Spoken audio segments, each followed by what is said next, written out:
Hello class, welcome back बच्चों। लो प्यारे बच्चों, स्टार्ट करते हैं नया लेक्चर। बेटा आज ना हमें फाइनेंशियल स्टेटमेंट को ना खत्म करने की तरफ आगे बढ़ना है। हमने ना बेटा पहले डिसाइड किया था कि फाइनेंशियल स्टेटमेंट में हम बनाएंगे दो अकाउंट और एक statement.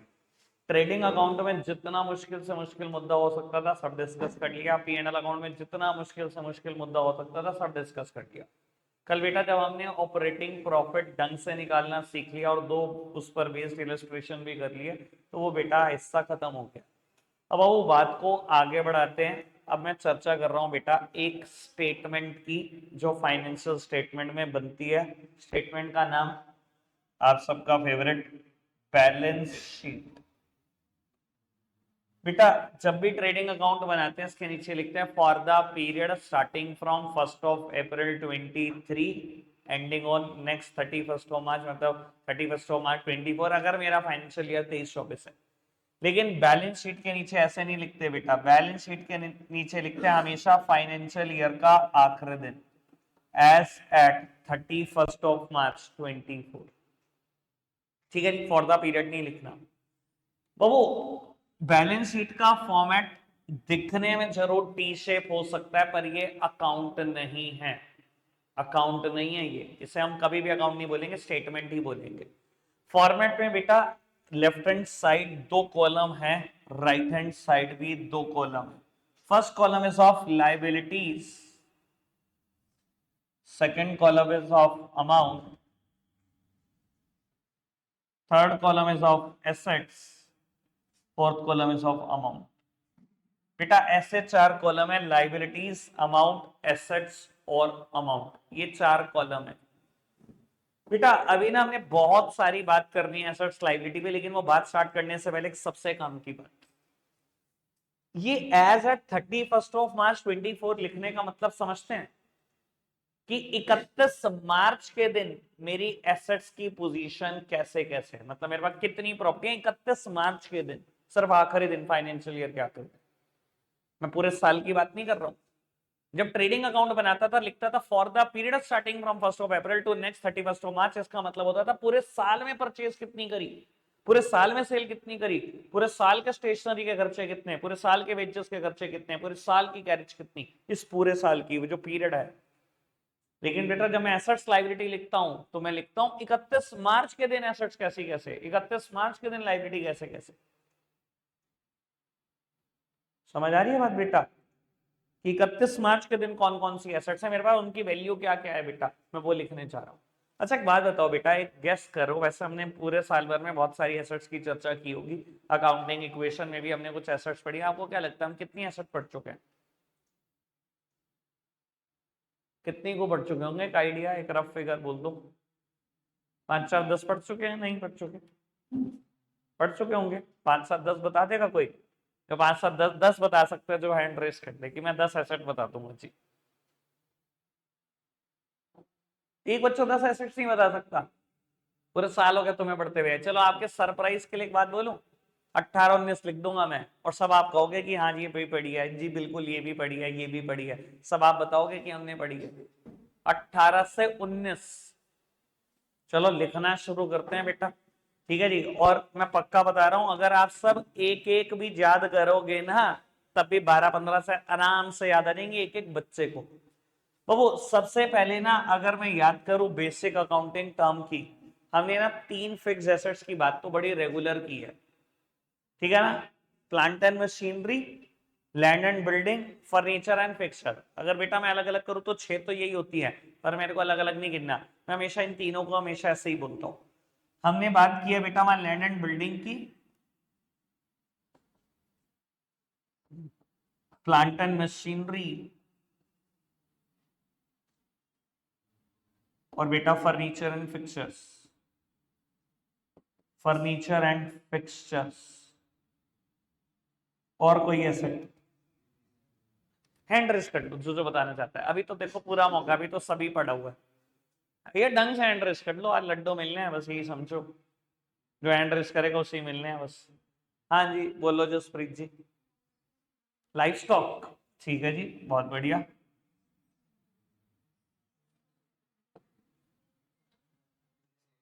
Bills receivable, B are लिख रहा हूं बेटा शॉर्टकट में, बिल रिसीवेबल। इनकम, इनकम कौन सी एसेट है? डेटर। सात्विक क्या कह रहा है बाबू? अच्छा तू भी डेटर ही कर रहा है? अबे क्या मिलके डिसाइड ही कर रहे हो, और कोई एसेट नहीं बची दुनिया में। गुडविल, बहुत बढ़िया। और कुछ? कैश बाबू, कैश और कैश इन हैंड एक ही बात है, चाहे बोल लो कैश चाहे बोल लो कैश इन हैंड, एक ही बात है। बैंक या बैंक बैलेंस एक ही बात है। और अब वो हैंड रेस करो, ऐसे मत करो, ये गड़बड़ होएगा। हाँ जी, पेटेंट। आज उदयश्री भैया फॉर्म में है। हाँ जी सर। टाइपराइटर, बहुत बढ़िया, लिख सकते हैं बाबू। टाइपराइटर, इसे याद भी भैया 20 साल पुराना जमाना आया। कंप्यूटर्स। हाँ जी सर, हैंड रेस करते रहो अगर आप बताने के इच्छुक हो तो। अगर आप बताने के इच्छुक हो हैंड रेस करो। फर्नीचर। गुड मॉर्निंग बाबू। मत कर भाई, ये भी अगर गूगल सर्च करके करना पड़ रहा तो क्या। हाँ बस ठीक है। इधर देख, बताओ उधर से एक एसेट और बता, एक एसेट और।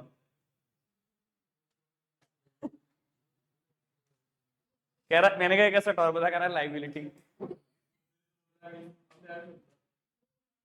लिपसिंग तो कर ही रहा था तू, कर नहीं रहा था? अच्छा। हाँ जी sir. Short term investment, long term नहीं कर सकते, वो भी एसेट है। मैं वो सिर्फ एक ही बात लिख देता हूं, इन्वेस्टमेंट, इन्वेस्टमेंट एसेट्स हैं। और प्रीपेड एक्सपेंसेस और स्टॉक। स्टॉक एक एसेट है बेटा। क्लोजिंग स्टॉक लिख देता हूं क्योंकि मैं बैलेंस शीट साल के आखिरी दिन बना रहा हूं, और आखिरी दिन जो स्टॉक होता है उसका नाम क्लोजिंग स्टॉक ही है।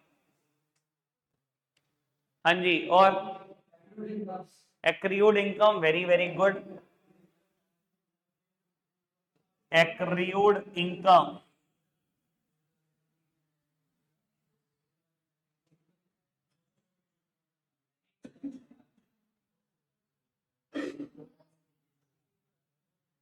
पंद्रह लिख चुके हैं। अरे ऐसे तो बहुत कुछ हो जाएगा यार, मैं तो मशीनरी में ही मान रहा हूँ ना इसको। आ गया ये, हाँ आ गया, बिल्कुल आ गया। मैंने तो उसके क्या भैया, उदित ने पहली बार कुछ बताया भाई, बिल्कुल ठीक है, उसको तो सपोर्ट करो तुम यार। तो वैसे कितना को बोल देता है बाबू। बस डिविडेंड भाई, कोई यार कैसे बोलूं मैं तेरे को, डिविडेंड एक इनकम है। अभी पीएनएल के क्रेडिट में दिखा रहा था तू 2 दिन से, ये तो समझ। बाबू अब सुनो जी, 2-3 बातें जो आपकी तरफ से रह गई हैं, जो अभी भी ऐड होनी चाहिए।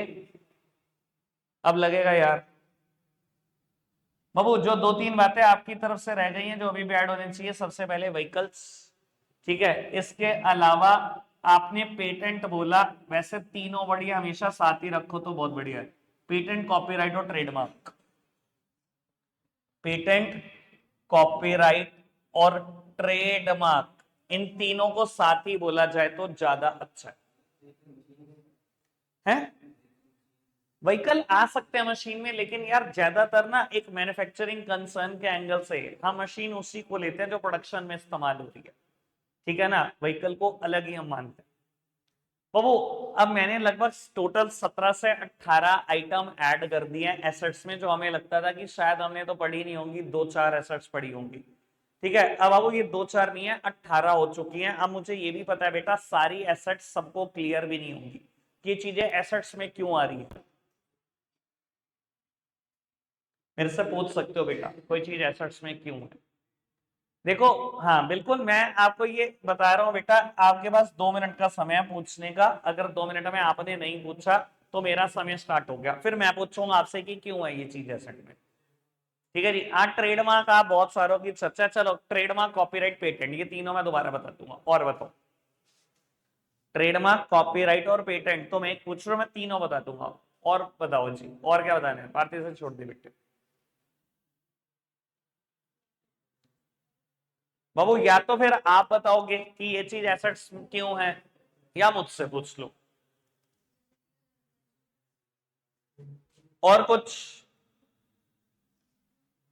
बस ये तीन है?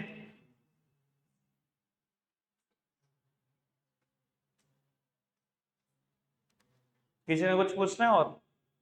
चलो ठीक है, फिर पहले मैं पूछना शुरू कर रहा हूं। ठीक है, ये तीन साइड रखते हैं। ठीक है, ये तीन के अलावा मैं बाकी आपसे पूछना शुरू कर रहा हूं। तीन मैं बताऊंगा।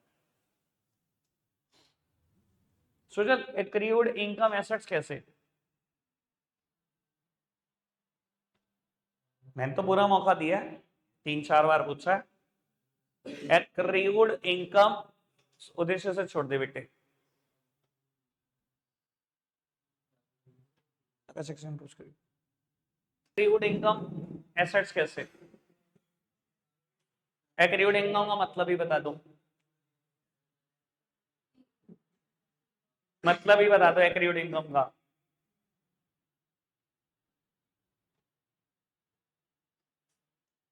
मतलब भी नहीं पता भाई? पूछ तो लो फिर, प्रॉब्लम ही पूछ ले आदमी कम से कम। जब बताने वाला तैयार है तो पूछने वाली नहीं तैयार। हाँ भाई हर्षित, एक्रीड इनकम एसेट्स कैसे?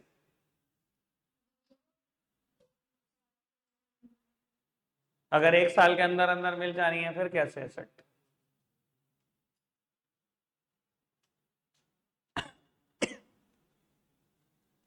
क्या होता है मतलब एक्रीड इनकम का?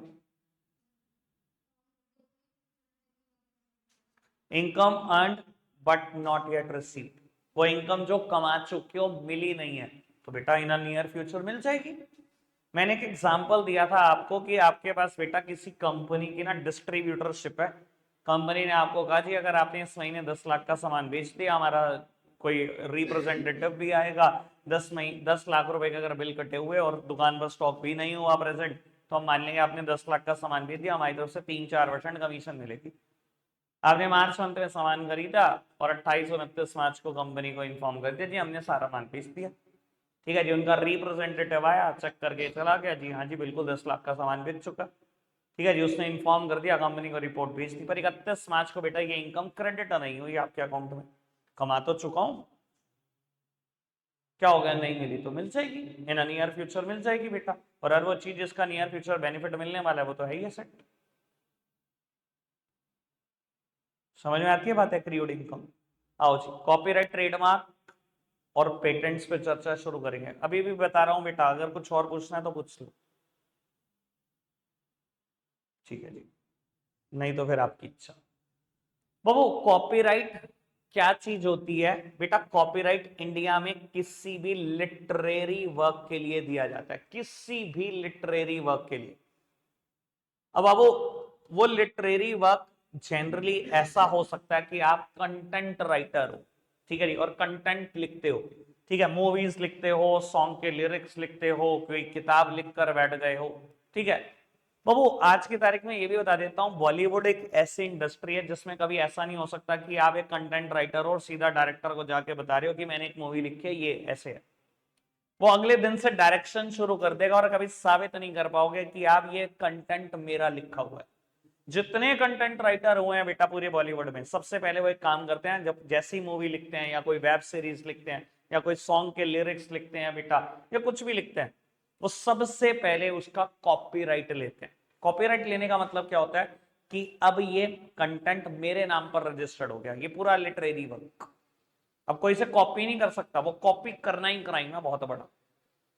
और फिर जाकर वो बेटा डायरेक्टर से मिलते हैं, ये मेरी मूवी है, आप डायरेक्शन शुरू करो, इसके ऊपर मूवी बनाते हैं। और बेटा आपको समझ में आनी चाहिए बात, ये कैसे उसके लिए एसेट हुआ, क्योंकि बेटा पता नहीं कब तक इनकम देगा। आपको लग रहा हो ना कि एक बार मूवी बन के खत्म होगी, पता नहीं कब तक इनकम दे सकता है, क्योंकि कई मूवी री रिलीज हो जाती हैं। आज की तारीख में सॉन्ग देखो, कितने सॉन्ग बेटा दोबारा रीमिक्स बन बन के आज तक उनको इनकम मिल रही है जिन्होंने लिखे थे सॉन्ग। आज तक हम उनसे परमिशन लेते हैं कि आपका सॉन्ग यूज कर लें, आपके वर्ड्स यूज कर लें। समझ में आती है? और मूवी तो ऐसी भी है ना बेटा, जो 100 करोड़ कम आ गई, 500 करोड़ कम आ गई और 1000 करोड़ कम आ गई। मूवी तो बाहुबली जैसी भी है, जिन्होंने 1000 करोड़ वर्ल्ड वाइड अर्न कर लिया। 1000 करोड़, सोचो तो सही, कंटेंट राइटर को कितना पैसा मिल गया है, कॉपीराइट एसेट। और अगर अभी भी ना समझ में आया बेटा, डीके गोयल सर के एंगल से सोच लो जी। बेटा जिन्होंने किताब लिखी और पूरा कंटेंट क्या करा, जैसे भी हुआ, उनके जिस भी पब्लिशर के साथ अंडरस्टैंडिंग थी उनको दिया और उन्हें कॉपीराइट ले लिया, ये हमारा कंटेंट है, कर सकते हो कॉपी। मैं वैसे आपको ये भी बता देता हूँ बेटा, कॉपी करना क्राइम नहीं होता। मतलब फोटो स्टार्ट कर लिया मैंने इसको, तो वो क्राइम है इसको फोटो स्टार्ट करना नहीं बेटा। कॉपी करके अपना नाम देना बहुत बड़ा क्राइम है, कि मैंने लिखा था ये कंटेंट, वो क्राइम यहाँ पर। क्लियर है बेटा बात? अब आपको क्या लगता है, डीके गोयल सर को 1 साल कमाते हैं इस बुक से? 1 साल ही कमाएंगे क्या बस इस बुक से? क्या वो पब्लिशर को 1 ही साल कमाएगा? कब से चल रही है डीके गोयल सर की किताब? मैंने भी यही पढ़ी थी बेटा, और हो सकता है दिन से मैंने पढ़ा उन्होंने भी यही पढ़ी हो, और हो सकता है जब आप पढ़ाने लायक हो जो तब भी आप यही पढ़ा रहे हो। तो 1 साल की इनकम नहीं है। अगर कोई चीज इतने सालों तक बेनिफिट दे रही है वो तो है ही एसेट। ठीक है ना? हर वो खर्चे जिसका बेनिफिट एग्जॉस्ट हो जाता है विद इन अ ईयर, वो सारे खर्चे ट्रेडिंग और पीएनएल अकाउंट में आप दिखा चुके। जो खर्चों का बेनिफिट 1 साल के अंदर अंदर मिलना होता है बेटा और खत्म हो जाता है 1 साल के अंदर अंदर, उनका बेनिफिट पूरा का पूरा वो ट्रेडिंग और पीएनएल अकाउंट में दिखाए जाते हैं खर्चे। वो खर्चे जिनका बेनिफिट 1 साल से ज्यादा के लिए मिल रहा है वही तो है। कॉपीराइट समझ में आता है बेटा? फिर मुद्दा उठता है पेटेंट क्या चीज है। बेटा पेटेंट का मतलब जनरली किसी फॉर्मूला से है, किसी डिस्कवरी से है, किसी इन्वेंशन से। आपने बेटा किसी भी फील्ड में कोई पर्टिकुलर इन्वेंशन कर दी, कोई डिस्कवरी कर दी, और आप बेटा उसको अपने नाम पर रजिस्टर्ड कराना चाहते हो। कैसा भाई? बन गई सही, बन गई बोली। अब यहाँ ठीक है जी, आपने कोई बेटा डिस्कवरी कर दी और आप उस डिस्कवरी को अपने नाम पर रजिस्टर कराना चाहते हो, कोई फॉर्मूला बना दिया उसके उसको अपने नाम पर रजिस्टर कराना चाहते हो बेटा, वो हो जाता है रजिस्टर। और इंडिया में पेटेंट 17-17 साल के लिए भी मिल जाते हैं। ज्यादा पॉपुलर ये बेटा फार्मा सेक्टर में है। फार्मा सेक्टर मतलब ये मेडिसिन वाला जो हमारा सेक्टर है, ठीक है ना? अब एक बात बताओ बेटा, जब कोविड की इन्वोकमेंट हुई और बहुत सारी कंपनियां रिसर्च के लिए कूदी, तो बेटा रिसर्च पे करोड़ों रुपए फूक रहे थे ये, और बहुत सारे बेटा इन्होंने अपने डॉक्टर्स को एम्प्लॉय कर दिया, और लोग जिनको बायोलॉजी की अच्छी समझती, थोड़ी बहुत केमिस्ट्री की समझती बेटा, उन सबको एम्प्लॉय कर दिया कि बस रिसर्च कंडक्ट करो, करोड़ों रुपए फूकी जा रहे हैं। और बेटा जैसे ही कहीं ना कहीं वो वैक्सीनेशन तैयार हो गया, सर आपको क्या लगता है सीधा मार्केट में उतार देते? भैया आपने ये तो देखा होगा ना, मेडिसिन के ऊपर बहुत अच्छे से सॉल्ट लिखा होता है, किसमें क्या क्वांटिटी है, क्योंकि हमें राइट टू बी इन्फॉर्म्ड है एज अ कंज्यूमर। अगर आपको थोड़ा सा ज्ञान हो तो उनको हमारे राइट टू बी इन्फॉर्म्ड को पूरा करने के लिए बताना पड़ता है कि वो हमें क्या बेच रहे हैं। तो फिर तो भैया दूसरी कंपनी पड़ेगी, अच्छा ये सॉल्ट, अरे ले भाई हो गया मेरा भी काम, मेरी भी रिसर्च पूरी हुई, कल मैं भी वैक्सीनेशन सेम उतार दूंगा। तो भैया गवर्नमेंट ऑफ इंडिया कहती है अच्छा आपने करोड़ों रुपए फूका, हम पूरा मौका देंगे आपको वो करोड़ों कमाने का, आप अपने नाम पर ये फॉर्मूला रजिस्टर्ड करा लो जिसके थ्रू आपने वैक्सीनेशन बनाई है। भैया अब आपको पता है ना, हमने दो केमिकल कहीं ना कहीं मिलाए होंगे, कोई पर्टिकुलर डिग्री सेल्सियस पे बॉईल करा, इतने पर्टिकुलर डिग्री सेल्सियस पे ठंडा करा, तीसरा केमिकल मिलाया, इतने डिग्री पे फ्रीज करा, ये करा वो करा, ऐसे करके वैक्सीनेशन बनी। ये पूरा फॉर्मूला आपके नाम पे रजिस्टर हो जाएगा, कोई कॉपी नहीं कर सकता 17 साल तक। 17 साल आपके हैं बेटा, कमा लो जितना कमाते हो। भैया कोई चीज अगर 1 साल से ज्यादा के लिए बेनिफिट दे रही है वो तो है ही एसेट। ये सारा एसेट हो गया बेटा, जितना मैंने खर्चा किया था पेटेंट बनाने पे, पेटेंट रजिस्टर कराने पे। मान लो मैंने रिसर्च वर्क में खर्च दिए थे 200 करोड़ और पेटेंट रजिस्टर करने के लिए सरकार ने 15 करोड़ मांगे, 215 करोड़ की एसेट है। कमाओ 17 साल तक कितना कमा। क्लियर है बेटा बात? पेटेंट मतलब फॉर्मूला, कोई डिस्कवरी। मैं आपकी नॉलेज के लिए ये भी बता देता हूं बेटा, सहारनपुर सिटी में 2 से 3 टीचर ऐसे हैं जिन्होंने मैथ्स के अपने फॉर्मूला डेवलप करे और रजिस्टर करा रखे हैं अपने नाम पर।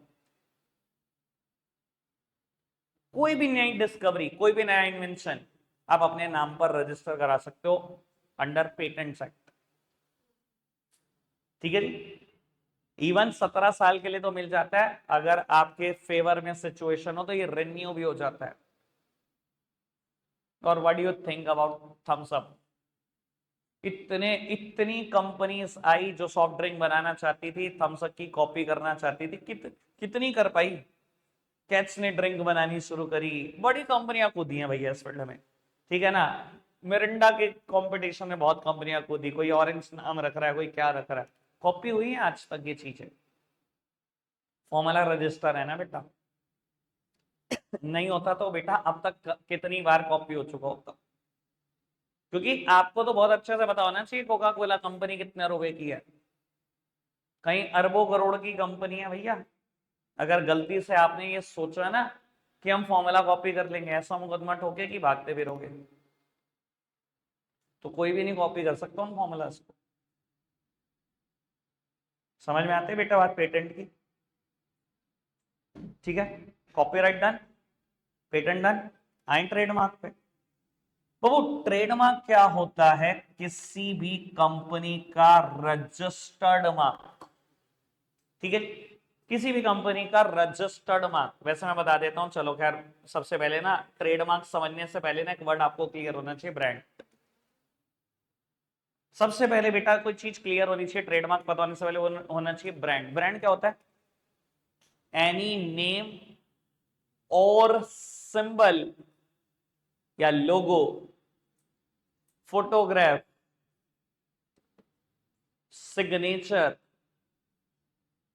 or their combination for a product is a brand. Brand means any name or symbol or logo or photograph or signature or their combination for a product is brand. बेटा brand कोई नाम हो सकता है, कोई सिंबल हो सकता है, कोई लोगो हो सकता है, फोटोग्राफ हो सकती है, सिग्नेचर हो सकता है, या इन सबका कॉम्बिनेशन भी हो सकता है। बाबू बहुत सारी कंपनियां इस्तेमाल करती हैं नाम और लोगो को, और आप सबको ना मतलब 90% कंपनी ऐसी दिख जाएंगी। Hyundai नाम है, लोगो एक स्पेशल तरीके से एच बनाते हैं, स्टीयरिंग पे देखा होगा आपने। ठीक है, सेम बात मारुति सुजुकी भी करती है, सेम काम ऑडी भी करती है, नाम भी है और वो लोगो भी है। एप्पल नाम भी है, लोगो भी है। बहुत सारी कंपनियां फोटोग्राफ का इस्तेमाल करती है, एमडीएच एंड पार्ले जी, नाम और फोटोग्राफ, नाम और फोटोग्राफ।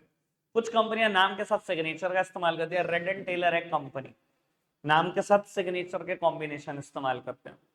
तो बेटा ये सब ब्रांड होता है, और जब भी आप अपने ब्रांड को लीगली प्रोटेक्ट करा लेते हो,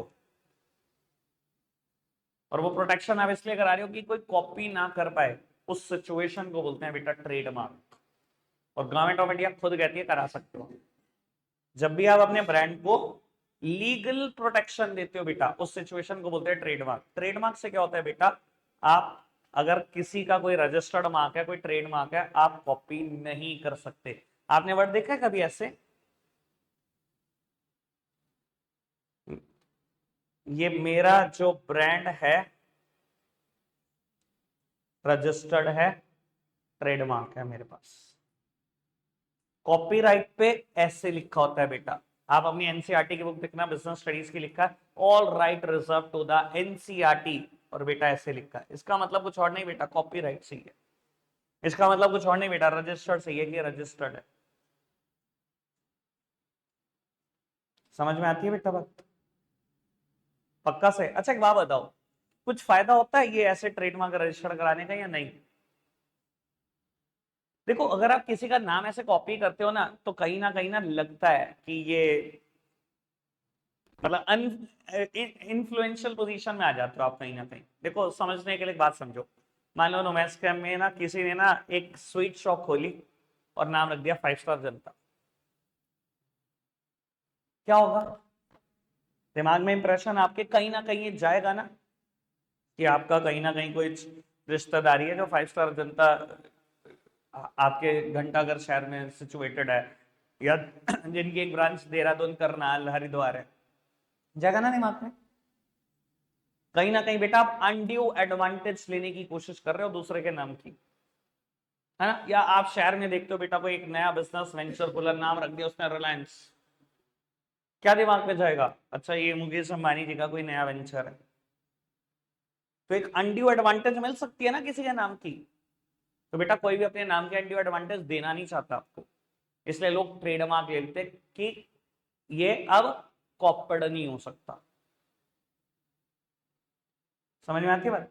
क्या ये चीजें बेची जाती हैं भैया, ये आपको कोई एक दो दिन के लिए नहीं, करोड़ों सालों के लिए बेनिफिट दे सकते हैं।